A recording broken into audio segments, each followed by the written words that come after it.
Kayaknya pilkada serentak mulai bergerak nih.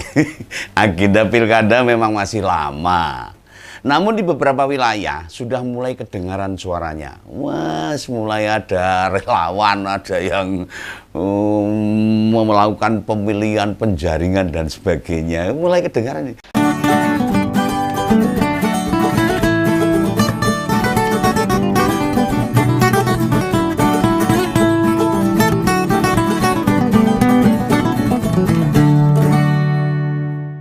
Begawan pernah kupas di episode yang lalu soal siapa saja yang akan turun di Pilkada DKI Jakarta. Ya, kabarnya ada Kang Emil sama Bung Sahroni. Senior-senior ini bendo gelude. Nah, salah satu anak milenial yang tajirnya nggak ketulungan. Masih pada inget itu Bung Sahroni itu. Ya, politisi Nasdem. Selain DKI ada juga Pilgub Jawa Barat yang bakal juga mendapatkan perhatian lumayan besar dari khalayak publik, mungkin seluruh Indonesia itu menuju ke sana. Nah, selain dua daerah itu, yang juga paling menarik diikuti itu pilkada di kota Solo, kota di mana Pak Jokowi tinggal itu. Itu pusat politik Indonesia di sana, usraknya ya dari sana juga. Ya, PDI membentuk Pak Jokowi ya dari sana juga. Menjadi bagus Pak Jokowi. Baru wis bagus lali. Lah mengapa begitu? Mau bagaimanapun, ini pertempuran lanjutan. Usai kekalahan Pak Ganjar di kota yang jelas jadi kandang banteng. Di sana ada PDIP pimpinan Pak F.X. Hadirudiatmo. Seorang politisi senior yang betul-betul politisi tulen itu. Artinya di situ PDIP masih dominan juga. Masih 20 kursi dari 30 kursi ya turun. Berdasarkan pleno KPU Kota Solo yang saya amati, yang saya ikuti, PDIP mendapatkan 20 kursi. Nah, tadi saya sebutkan turun yang tahun lalu, pemilu tahun yang lalu itu 30 kursi. Menguasai di Kota Surakarta itu PDIP. Nah, PKS meraih 7 kursi. PSI dan Gerindra masing-masing 5 kursi. Golkar dan PAN juga meraih itu. Jumlahnya 3. Nah, yang baru-baru ini yang muncul partai politik yang sudah beberapa tahun periode rakyat kursi ini di Solo itu ada PKB. Hebat ini. Dan diwakili oleh 2 sosok wanita yang cukup bagus dari PKB. Dari NU ini yang jelas mengalami penurunan, yakni PDIP itu penurunan 10 kursi, Golkar dan PAN, sementara PSI dan Gerindra dan PKB bisa mendapatkan keuntungan itu naik. Nah, peta ini bakal berpengaruh kemungkinan koalisi yang bakal terjadi di pilkada di kota Surakarta, Solo sana. Berdasarkan undang-undang pemilu, syarat mengajukan kandidat kepala daerah memiliki 20% kursi di DPRD. Nah, DPRD Kota Surakarta itu ada 45 kursi. Maka parpol yang berhak atau punya kesempatan mengajukan calon wali kota minimal punya 9 kursi. Ya, dengan demikian petanya kan gampang ini. Peta perolehan tadi. Kita tahu PDIP bisa mengajukan calonnya sendiri. Tapi je menang-menang ini teropong dari jauh itu je burung serak. Nah, nanti keliru lagi nyalonin wali kota malah repot, 2 kali keliru, dibentuk bagus-bagus malah lali karo PDIP. Nah, jangan sampai keliru lagi PDIP. Dan bisa jadi lumayan meratanya perolehan kursi partai akan menghasilkan setidak-tidaknya 3 kandidat. Wah, ini jadi semacam konstelasi politik nasional di tingkat lokal di Solo ini. Ya bagus ini. PDIP tidak akan ditemani P3, ya soalnya radio kursi dulu 1 hilang. PKS dengan 7 kursi bisa mengajukan calon, itu mungkin kalau PKS itu mungkin barengnya sama PKB, karena kemarin PKS sama PKB nyalonin Bang Anies sama Bang Caimin. Mungkin di Solo ya gandeng lagi nih. Nasdem nggak punya sih di Solo, jadi nggak ikut. Ya kebetulan kursinya 2. Dan sisanya PSI, Gerindra, PAN, dan Golkar bakal berkoalisi bareng-bareng. Wih, instruksi wong pusat itu ora nurut ya ketrak. Ini 4 partai yang punya kursi di DPRD Solo itu mesti akan berkoalisi. Oh, karo delok-delok piro bayaran. Yang agak menarik akhir-akhir ini, itu Gibran wali kota Solo sering berkomunikasi dan muncul ke publik dengan mengusung Gusti Bre. Tahu kan Gusti Bre itu Mangkunegoro ke-10. Masih muda, masih umurnya masih 24-25 tahun. Nah, apakah itu berarti peluang adik bungsunya Kaisang Pangarep otomatis ditutup? Ndorong Gusti Bre, meskipun umurnya jenom ra apa-apa. Nek karepe ngono sapa sing arep ngalang-alangi. Atau memang Bro Kaisang sebagai ketua umum PSI itu bakal disodorkan di tempat lain. Nah, bisa-bisa nih. Bisa-bisa nih nasib Gusti Bre kayak Pak Erick Thohir sama ketua umum partai lain itu loh. Yang pertama dulu itu dipuji-puji, di-endorse, didorong-dorong, diminta untuk persiapan ikut kontestasi Pilpres, detik-detik terakhir jebul ra digagas Pak Jokowi nyodor ke anaknya lanang. Mereka ya, tapi ya tidak berani mereka akhirnya. Ya kudu nurut, orang nurut ganti. Ini bukan sudan loh, bukan berpikiran elek. Ini politik, negatif thinking bukan loh Begawan ini. Tapi ini menjadi pengalaman kita sebagai orang-orang politik. Ojo nganti terapusi ya, terapusi. Jangan lagi tertipu. Nah benar beliau itu masih muda. Sang raja ini. Nah, sebenarnya ngeman ini sama Raja Solo, Mangkunegoro ini saya ngeman ini. Dia masih muda, cerdas, wawasannya luas. Kelihatannya kok nggak salah basicnya juga sarjana hukum itu. Namun menurut Om Begawan, ini kalau boleh saya memberikan masukan, biarlah tiap elemen punya pemimpinnya sendiri-sendiri. Ya sebagai raja di Mangkunegaran ya memerintah secara baik, menjadi tauladan budaya, tauladan etika unggah-ungguh. Budaya Jawa yang hanya ada sedikit sekarang yang bisa memberikan contoh. Ya salah satunya adalah Keraton Mangkunegaran ini. Selain di Jogja sana. Ya kayak ormas agama. Ketua umumnya ya berkhidmat urus ormas agama.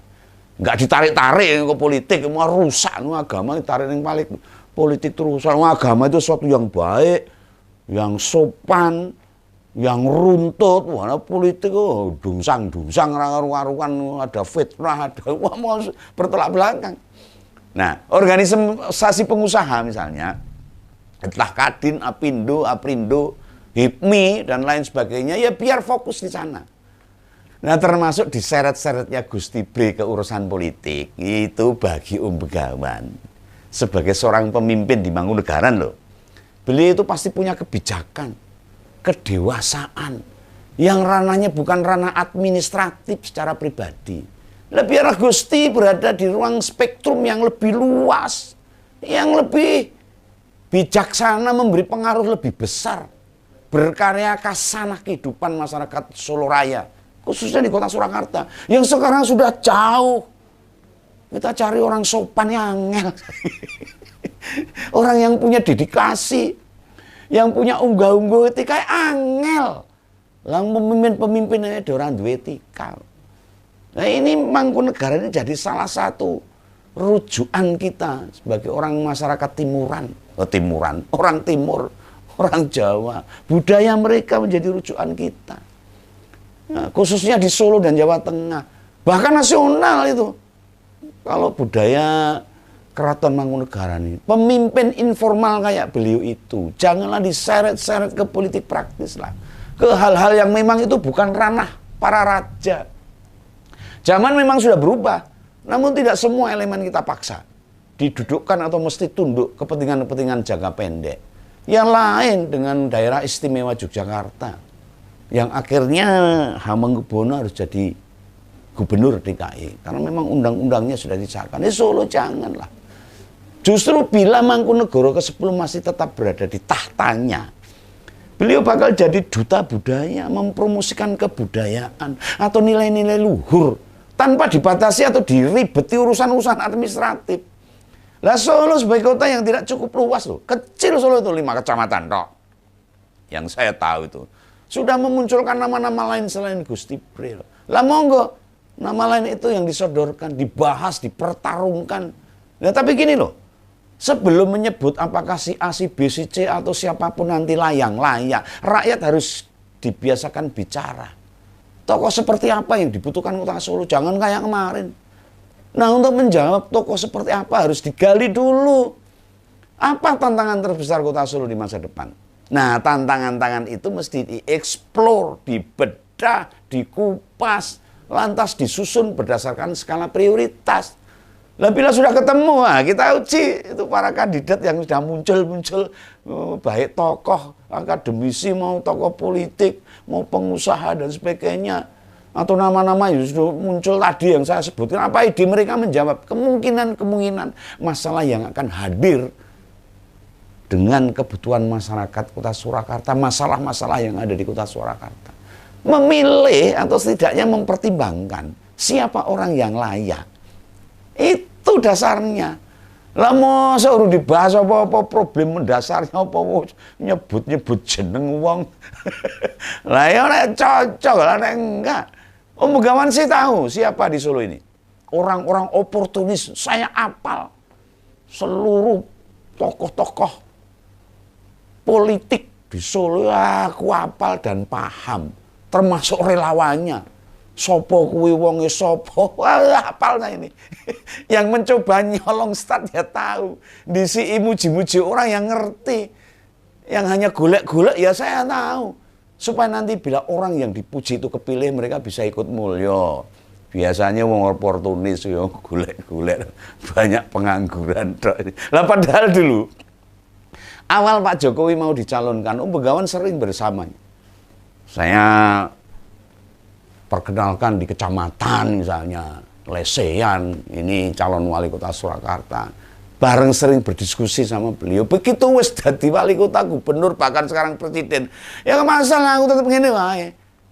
Dan tidak kenal Om Begawan. Sebab Om Begawan mendasarkan pada prinsip. Memperjuangkan calon pemimpin saja. Setelah jadi ya selesai.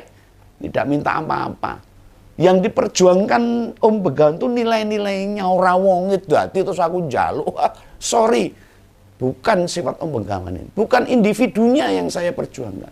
Sehingga sekarang ini begitu Jokowi balik grembyang. Tidak seperti apa yang kita bayangkan. Dengan menabrak etika, aturan, hukum, dan sebagainya. Apalagi memperjuangkan anaknya masih ketika dia sebagai presiden yang harusnya bertindak adil untuk semua. Ya, tidak bisa. Aku lost dal untuk ngeritik Pak Jokowi. Nggak apa-apa. Lah aku ora duwe pamrih apa-apa. Makanya buat warga dimanapun berada yang memang menggelar pilkada, jangan fokus pada calon, apalagi pada partai pengusungnya. Kita mesti jagani loh. Harus benar-benar menyaring, memverifikasi, memilih pemimpin yang mampu memperjuangkan kesejahteraan rakyat. Nah, bila ada kandidat-kandidat yang drop-dropan, drop-dropan gitu, ya kita harus lawan. Dengan cara tidak memilih mereka. Apa kita mau kayak Pilpres kemarin itu diarah-arahkan, dipaksa-paksa, dibujuk-bujuk untuk memilih yang kubu sono, uangnya mengalir di mana-mana, sebuah sebar. Makanya Om Begawan nggak pernah tertarik. Orang-orang itu bukan jiwa Om Begawan. Dengan calon-calon model karbitan kayak gituan, dijamin matanya nggak sempurna. Dipangan ya kecut. Meski sekarang ini pendukung Prabowo. Sok ngece-ngece, ada yang kemaki-kemayu dan sebagainya. Berarti ini nek ora selak loh. Rego beras larang, rego daging pitik ya lumayan dhuwur. Ndok karo Lombok ya melu-melu munda. Lantas apa yang sedang dilakukan Prabowo? Nggak ada. Masyarakat semua terkena dampaknya. Ya sing milih Prabowo, ya sing milih Anies, yang milih Pak Ganjar, semua kena. Emangnya yang nggak kena pemilihnya Prabowo aja? Enggak. Lah, model-modelan yang begituan ini yang hanya menguntungkan elit saja, tapi bakal merugikan kita. Ini beneran. Monggo bagi wong Solo, masyarakat Solo, halo. kalau yang melihat konten Ngompol untuk malam ini, bila masnya nyodori Gusti Bre, kita kudu berani melihat ke dalam. Apakah layak Gusti Bre direndahkan hanya dipersepsikan sebagai wali kota saja? Jawabannya ono ning atimu kabeh. Gusti Bre itu raja Mangkunegaran. Secara spiritual tinggi untuk kedudukannya. Mosok direndahkan masyarakat Surakarta mung gagih saja. Oh, Begawan tetap punya prinsip untuk nilai-nilai kebenaran. Sampai jumpa di lain kesempatan. Salam Ngompol. Dadah.